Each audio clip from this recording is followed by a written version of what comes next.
Olá, amigos da Revolução Industrial Brasileira, tudo bem com vocês? Então, mais uma vez, eu vou começar aqui um Desenve Notícias, que é o comentário que eu trago todos os dias. Para quem não me conhece ainda, meu nome é Fausto Oliveira, eu sou editor da Revolução Industrial Brasileira. Trago, então, todos os dias o Desenve Notícias aqui no YouTube do projeto RIB, Projeto Revolução Industrial Brasileira, sobre a mídia brasileira. É um comentário crítico sobre o que a mídia brasileira produz em termos de economia. Por quê? Porque a mídia brasileira meio que se avassalou, se associou a uma certa hegemonia de opinião financista dentro da gestão e da quantidade de opiniões e da qualidade do debate da economia brasileira. Então, dado que eles estão alinhados, né, a um financismo neoliberal, a um financismo contracionista, eu aqui faço o contraponto, faço o viés desenvolvimentista, o viés expansionista do comentário sobre as mesmas coisas que eles falam lá. E hoje, por exemplo, então eu quero trazer um assunto que já foi objeto de conversa aqui entre a gente no Desenve Notícias, que é o problema dos juros no Brasil. Todo mundo sabe, então, que agora a Selic, a taxa básica de juros da economia brasileira, está na mínima histórica, no menor nível nominal em que ela já esteve em toda a série, 2%, definido pelo Banco Central e em função da expectativa de péssimo desempenho da atividade econômica, ou seja, só lembrando então que quando a atividade econômica, né, de um país está muito baixa, os bancos centrais têm como praxe baixar as suas taxas básicas de juros de maneira a deixar que a moeda circule, porque quando os juros estão baixos é mais fácil tomar crédito, o crédito fica mais barato, mais fácil fazer investimento empresarial, porque fica mais barato tomar empréstimos, etc, etc. Então, é uma maneira de estimular a atividade econômica. Então, isso é utilizado quando a atividade econômica vai mal. Contrariamente a tudo que é a lógica e deveria ser o comportamento padrão dos bancos centrais e das economias e também dos mercados financeiros, no Brasil, os agentes financeiros estão já se organizando para impor uma nova realidade de juros, até com a expressão que eu já denunciei aqui no Desenve Notícias, que é chamada de normalização monetária, ou normalização da taxa de juros, como se fosse anormal para o Brasil ter juros a 2% com a atividade deprimida como está. E isso vem ganhando páginas de jornais, vem ganhando aí um volume na imprensa muito incômodo.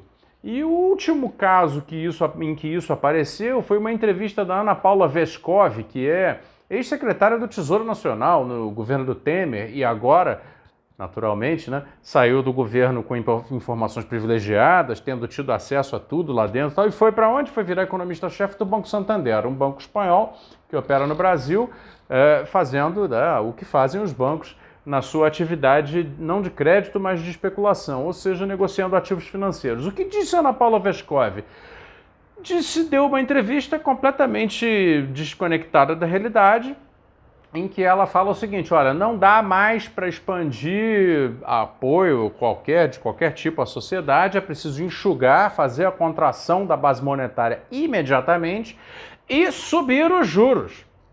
Então ela diz publicamente que já no primeiro trimestre desse ano, isso depois de quedas abruptas, quedas tremendas da economia brasileira no final do ano passado, varejo perdendo 6% em dezembro, serviços terminando com 7,8% de queda em 2020, ela sugere que já no primeiro trimestre, com todo o efeito de carregamento real que haverá da depressão de 2020 para dentro de 2021, que já no primeiro trimestre o BC, o Banco Central, faça uma alta nos juros para chegar ao final do ano com Selic a 6%, ou seja, ela sugere triplicar os juros básicos do Brasil dentro deste ano, dentro do prazo deste ano, que é uma insanidade, porque esse é um ano em que a economia brasileira não vai andar para lugar nenhum. Não vai haver taxa de investimento, taxa de recuperação. Se houver, são coisas pontuais que vão responder a fatores pontuais. Ou seja, não existe condição macroeconômica alguma para se fazer uma contração monetária. Tá? E aí, diante disso, a gente vai para aquele absurdo que só existe no Brasil, que é a ideia da contração monetária expansionista. Ora, é uma ideia que, enfim, é um paradoxo, é uma contradição em termos. Quando você faz a contração monetária, ou seja, você aumenta os juros, você imediatamente reprime né, os mecanismos da atividade econômica em qualquer país, em qualquer território, em qualquer moeda, em qualquer sistema. Não é verdade? E eles estão, então, solicitando isso porque... Aí vamos entrar no porquê daqui a pouco. E isso é a realidade paralela, ou seja, você tem que fazer é manter os juros baixos para continuar tentando dar espaço para que a economia se recupere, a depender de outros fatores também, não só da expansão monetária. Bom, dito isso, aí vamos entender por que e como o mercado financeiro, os tais dos depravados do mercado financeiro, exercem esse poder. Fazem isso naturalmente, qualquer pessoa que pense vai perceber imediatamente que os agentes financeiros que estão lá lucrando com especulação de ativos têm interesse, naturalmente, na prática de juros mais elevados por parte do Banco Central. Os juros mais elevados por parte do Banco Central permitem espaço de cobrança de juros em valorizações de ativos nas mais variadas aplicações que esses caras oferecem e fazem, é muito maior. Então a média de juros do mercado sobe conforme sobe a Selic, a média baixa conforme baixa a Selic. Então eles estão, na verdade, militando junto ao Estado brasileiro para que faça-se a alta do juro para que os ativos financeiros possam se valorizar. Aí vai ter gente que vai dizer naturalmente que isso é um assunto, uma posição minha muito ideologizada, que eu não estou fazendo declarações técnicas, etc. Então vamos tentar abordar um pouco do problema técnico. Existem dois juros ao longo do tempo, o tal do juro curto e o juro longo, né? Que são basicamente o juro que é cobrado em função da emissão de títulos de dívida pública, que são os instrumentos mais negociados no Brasil, de curto prazo e de longo prazo. Prazo de maturação de um título de juro de 10 anos, por exemplo, é calculado de acordo com a média, tá, da expectativa de juros para esses 10 anos, mais um prêmio de liquidez. Naturalmente, o sujeito tem todo o direito de exigir um prêmio de liquidez quando ele compra do governo um título precificado a 10 anos, porque ele não sabe o que vai acontecer nesses 10 anos, então ele tem que embutir no preço uma margem de incerteza, que é o prêmio de liquidez por ele carregar por 10 anos, ou potencialmente por 10 anos, um título de dívida, uma promessa de pagamento, que o governo emite contra pagamento imediato, ou seja, o governo se financia imediatamente prometendo pagar de volta aquele título de dívida em 10 anos. Suponha então 10 anos. É óbvio que os juros longos tendem a embutir um preço de liquidez. Então é evidente que a tendência é que os juros longos, os juros de longo prazo, sejam mais altos do que os juros de curto prazo. Os juros de curto prazo basicamente são definidos no mercado imediatamente pela taxa Selic, eles estão muito baixos nesse momento. E o que acontece? O mercado financeiro está forçando uma alta dos juros futuros, dos juros longos, através de precificação do prêmio de liquidez um pouco mais acelerada, um pouco mais intensificada agora, ou seja, estão aumentando o tamanho e o preço, naturalmente, da dívida pública brasileira daqui a, por exemplo, 10 anos. O que significa que o Banco Central teria que agir para evitar que uma alta dos juros futuros force uma alta dos juros imediatos.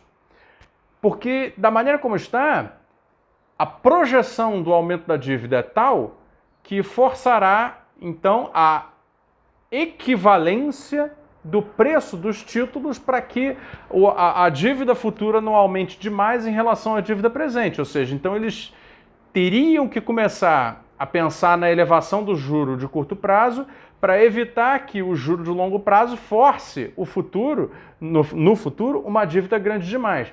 Só que o Banco Central não é refém do mercado financeiro. Ele tem instrumentos para lidar com essa situação. Ele pode, por exemplo, sinalizar que ele vai ver, ao longo dos próximos 10 anos, uma preocupação muito maior com o nível de atividade econômica do que com a inflação, por exemplo, que seria o caso no Brasil. A atividade econômica não tem condições de decolar no Brasil nos próximos anos, pela própria recessão que está instalada, e, portanto, o Banco Central sinalizando isso daria o chamado forward guidance, no sentido de dizer, não vai haver aumento da taxa básica de juros no curto prazo, independente do que vocês façam. Na Europa, por exemplo, quando o Mário Draghi fez isso, imediatamente ele evitou o colapso da Espanha e da Itália. Ele baixou a curva futura de juros e evitou que Espanha e Itália tivessem explosões de dívida futura em função de especulações que estavam sendo feitas contra as dívidas, contra os títulos, né, as dívidas soberanas desses dois países. E o Banco Central teria como fazer isso nesse momento no Brasil. Não está fazendo. Não está fazendo. Por outro lado, existe uma outra operação que é o seguinte: o Banco Central pode, de acordo inclusive com a emenda constitucional número 10 do orçamento de guerra, aprovado no ano passado, ele tem plena capacidade de fazer isso, fazer a troca do título, a compra do título longo por título curto, que são substitutos imperfeitos, por assim dizer, porque, claro, um tem um preço de liquidez, um prêmio de liquidez, e o outro tem outro. Mas a compensação de uma coisa pela outra, no agora, impede a inclinação da curva futura de juros. Ao impedir a inclinação da curva futura de juros, permite ao Banco Central continuar operando com a taxa Selic baixa no agora e no futuro próximo.